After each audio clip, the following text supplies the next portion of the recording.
what would you say is the biggest change that AI brought to, like education and how you teach? Well, for instance, if you need to write an essay, I grew up writing the 5-paragraph essay. I don't know if that's traditional in England, but you make an introduction, 3 parts of a body, and then a summary paragraph. It's just a technical essay. You can do that easily by just copying and pasting from ChatGPT. Now, my question is, do we need to continue to teach that technical essay style or any style of essay over and over again? Or do we need to start thinking about, we're going to use AI to write our essays? Go ahead and learn how to use AI to write our essays, learn how to write a correct prompt.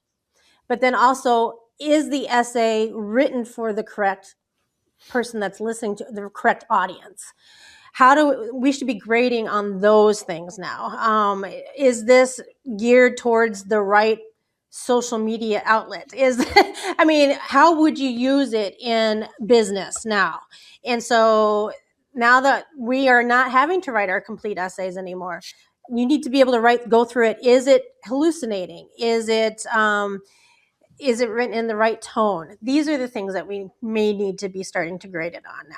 Not saying that we don't need to learn how to write it by hand. I think there's still a point to that, but we also need to know how to do this other side of it too. Kind of focus. Sorry, jumped in on that. I was just thinking the word that came to my mind was critical thinking, right? Yeah. The thing that we should be nurturing and encouraging our kids and teachers to assess it's more important than it's ever been now, right? Right.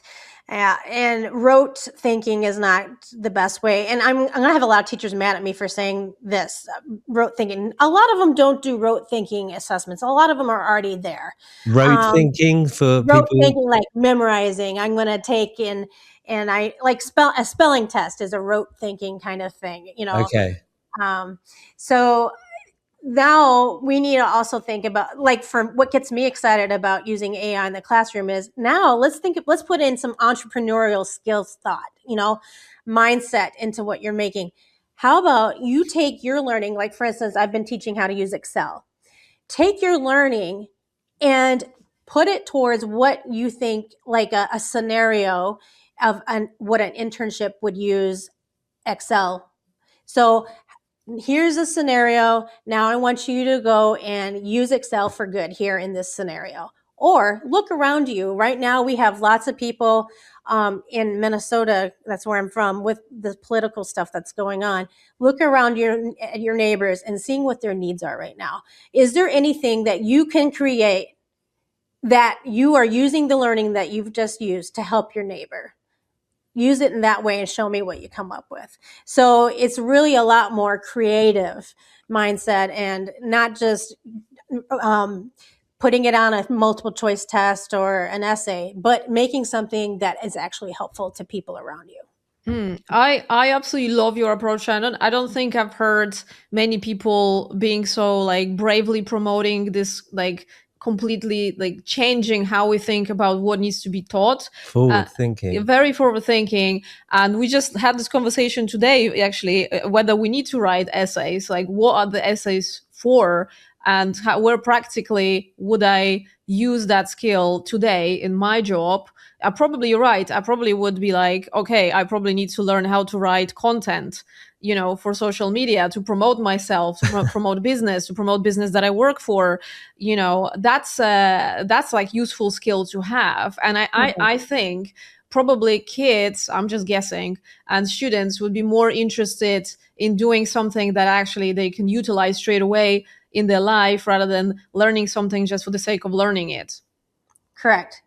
This morning, as a matter of fact, we have a lot of students that are online right now because they're afraid to go to school because of what's happening here.